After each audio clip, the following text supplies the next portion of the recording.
Today in class, we discussed two techniques working with text in Illustrator, one being wrapped text and the other being threaded text. Let's go over how to do that. First things first is you're going to definitely need your text tool, your type tool. You're going to select it. And for these activities, you're going to want area type, which just means you click and drag when you have your tool selected, so you have an area or a box to put your type in. Your type box will be filled with dummy Latin text. Okay, I have some lyrics already pasted to show you here for an example.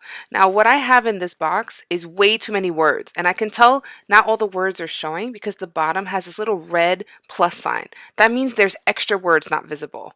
And that's where threaded text really comes in handy because you can make multiple columns of text to make your text fit a little better. So, to add threaded text, all I have to do is click on the little red square. My mouse will change the cursor and I will have a new cursor with a little black arrow and some lines. To thread your text, you simply click somewhere else on your artboard. Automatically, a new text box will be connected to your first text box. So this text box and this text box are related. They will influence each other.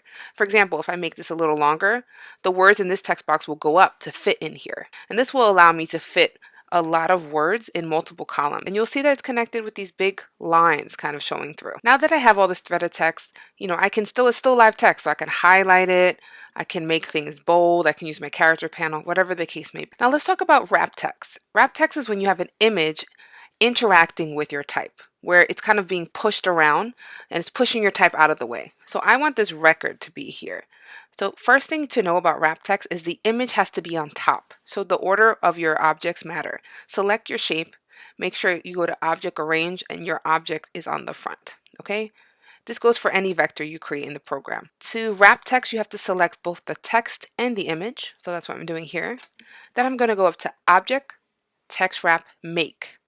What that's going to do, it's going to give me, I'm going to zoom in here, this area around my shape that's kind of pushing the words around. And I can move my shape anywhere. And you see how it automatically interacts with my words. Right? Sometimes you want more space, like maybe I want more space between the image and the words, and I can go back to Object, Text Wrap, but this time hit Text Wrap Options.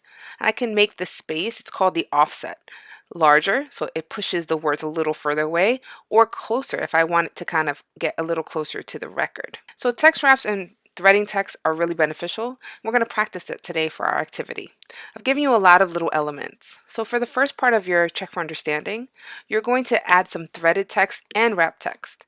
To do that, I've already given you the text in the picture. All you have to do is select your text, click on that little red box on the bottom, and thread your text to another line. You can have 2 to 3 columns. You might need to make your boxes a little larger, and that's okay. I've given you a lot of space to get creative here. And then once you have that, right, no more extra type.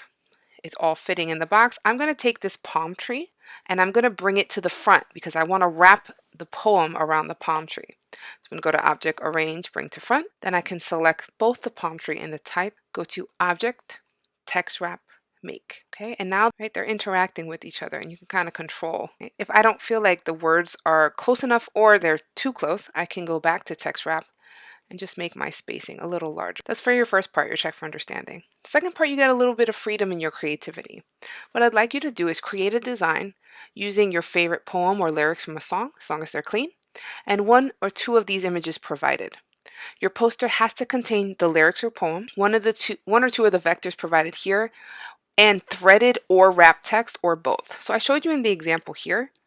I threaded my text to be 3 columns and I put 2 pictures and I wrapped them so the text went around. When you're going to make your text, a reminder that you should use a area text. You should choose a font you really like and really think about the orientation and how it makes sense with the images I provided. You are also allowed to change the color of these. They are live. They are grouped, so I would recommend ungrouping them before you change the color. Get creative, and I can't wait to see what you guys come up with.